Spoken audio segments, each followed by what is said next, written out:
새누리당 내부에서는 친박과 비박 진영 간 경선 룰의 전쟁이 벌어지고 있는 가운데 새누리당 지도부가 대선 경선 관리위원회를 구성하기로 했습니다. 이는 비박 진영 대선 주자들이 한 목소리로 요구한 오픈 프라이머리 방식의 경선준비위원회의 구성을 당 지도부가 거부한 것이라 향후 파장이 예상됩니다. 한편 통합진보당은 출당이 결정된 이석기, 김재현 의원 등 4명에 대해 당원 자격이 정지된다고 밝혔습니다. 하지만 이 의원은 계엄하에 군사재판도 이렇게 처리하지 않는다며 반발했고 김 의원도 정치적인 살인 행위라며 비난했습니다. 자, 정윤관 차장. 지금 이제 그 새누리당이 이제 경선관리위원회를 이제 꾸며서 11일 날 이제 출범한다 이렇게 이제 소식이 들렸는데, 이제 그 박근혜 전 비대위원장을 제외하고 나머지 대선 주자들이 이제 경선 못하겠다 이렇게 보이콧할 움직임을 보이고 있다고 그래요?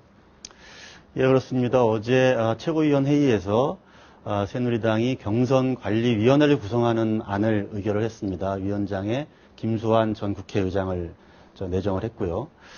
이거에 대해서 이제 비박 주자들이 경선 보이콧을 시사하고 나섰습니다. 어제 저녁 밤늦게까지 대표적인 비박 주자라고 할 수 있는 김문수 전 경기도지사, 그리고 이재호 의원, 그리고 정몽준 전 대표의 대리인격이라고 할 수 있는 차명진 전 의원, 그리고 권택기 전 의원, 그리고 안효대 의원 3명이 만나가지고 공동 대책을 논의를 했는데요. 아마 이 자리에서 이대로 가면은 경선에 참여하는 게 의미가 없다, 이렇게까지 의견이 모아진 것 같습니다. 그 배경을 살펴보면요, 그동안에 언론에 많이 보도도 됐지만 크게 두 가지입니다. 경선의 그 쟁점은 하나는 이제 경선 시기를 언제 할 것이냐, 또 경선 방식을 언제 할 것이냐, 어떻게 할 것이냐, 이 두 가지인데요. 현재 새누리당 당원 당규에 따르면 경선 시기는 대선 투표일 120일 전에 하도록 되어 있습니다. 120일. 그러니까 현재는 이제 8월 21일이 되는 거죠. 8월 20일까지 후보를 선출하도록 되어 있고, 경선 방식은 통상 우리가 2대 3대 3대 2라고 그러죠. 예, 대의원, 당원, 일반 국민, 여론조사 이렇게 이제 구성을 해가지고 한 20만 명 정도 규모로 선출을 하도록 되어 있는데, 현재 친박 진영에서는 이 틀을 크게 벗어나지 않는 선에서 그대로 진행을 해야 된다, 이런 입장이고, 비박 진영은 이대로 가면 안 된다. 현재 야당은 여러 가지 완전국민 경선제라든지 이런 흥행몰이를 하는데, 우리는 이렇게 딱 완샷으로 체육관에서 선거 한번 딱 해서 후보를 뽑으면 전혀 국민들의 관심을 얻을 수 없다. 이래서 이제 오픈 프라이머리를 주장하고 있습니다.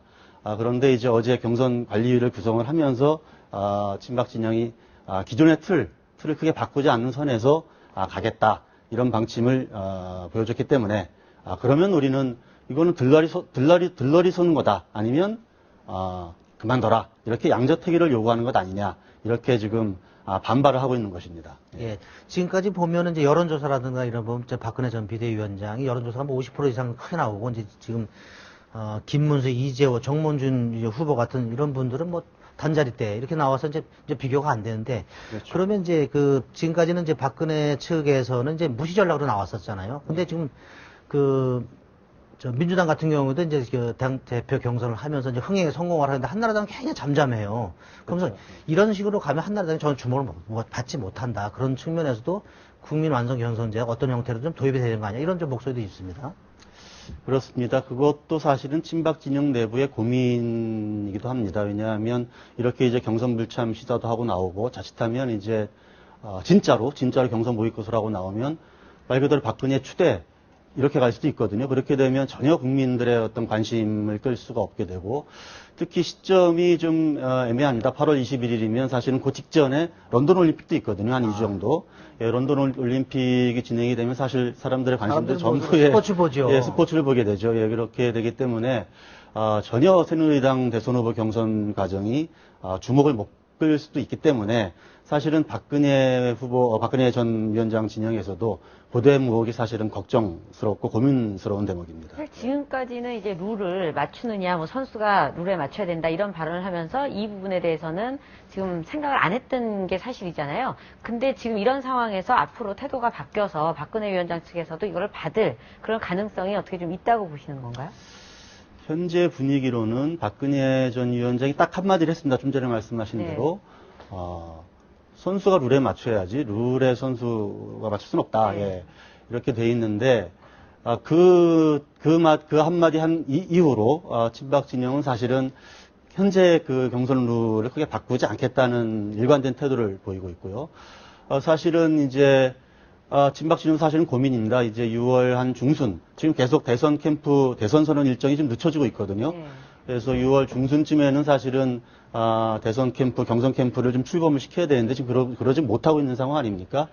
여러 가지 고민들이 돼서 친박 진영 내에서는 두 가지 옵션이 있는 겁니다. 하나는 이제 비박 진영의 요구를 받아들일 것이냐, 아니면 비박 진영들의 요구를 일단은 무시하고 밀어붙일 것이냐, 이 두 가지 옵션이 있는데 현재 친박 진영 내에서도 그 의견들이 좀 갈리고 있는 것 같습니다. 사실은 어제 이정현 전 의원이 됐죠. 이제 이정현 전 의원이 곧 경선 캠프를 대선 출마 선언을 할 것이다. 네. 이거는 이제 여러 가지 어떤 경선룰 논란에 상관없이 대선 출마 선언을 하고 경선 캠프도 꾸리겠다. 이런 기류의 일단을 반영한 것이거든요. 하지만 어제 오후에는 다시 또 기류가 좀 바뀌었습니다. 내부에서.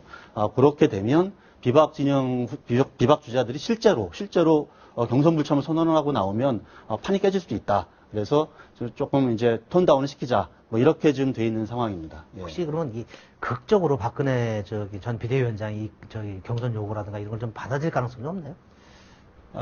정치라는 것은 사실은 현재까지는 아까 말씀대로 그런 구도이긴 합니다만은 정치는 살아있는 생물 아닙니까? 그래서 서로가 이제 첨예하게 대치하다가도 극적인 어떤 타협점을 찾곤 하는데요.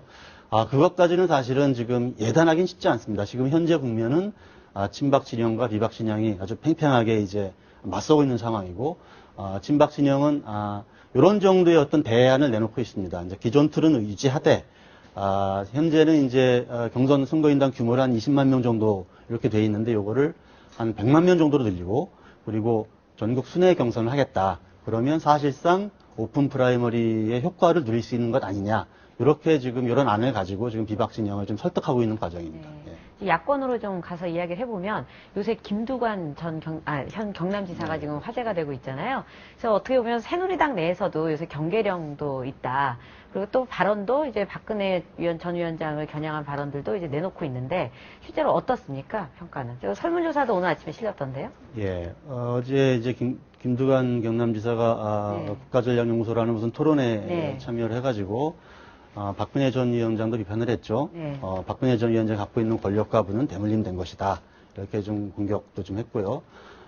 그거는 이제 사실은 이제 김두관 경남지사의 어떤 자기 스토리와 좀 대비되는 측면을 네. 강조하는 것입니다. 김두관 지사의 경우는 잘 아시다시피 이제 이장 출신으로 네. 군수도 지냈고 장관도 지냈고 현재는 이제 경남도지사. 그래서 그런 어떤 그 제일 밑에서부터 쭉 정치를 밟아왔기 때문에 여러 가지 어떤 스토리가 있는 그런 정치인으로 일단은 좀 되어 있습니다. 그리고 실제 좀 전에 말씀하신 대로 여론조사가 조금씩 이제 좀 상승하고 있는, 예. 네. 아직은 뭐 어떤 조사는 1, 2%다, 어떤 조사는 4, 5%까지 올라갔다, 이렇게 좀 엇갈리고 있습니다만은 조금씩 상승하고 있는 국면인 것은 분명합니다. 상대적으로 문재인 의원은 조금씩 이제 떨어지고 있는 국면이거든요. 두 분은 사실은 이제, 상보적 대체제라고 할 수 있죠. 같은 이제 부산 경남 출신 네. 의원들이고 같은 범친노 세력들이고 하기 때문에. 그런데 이제, 그러면 김두관 지사의 어떤 파괴력이 어떨 것이냐. 이게 좀 관심인데요.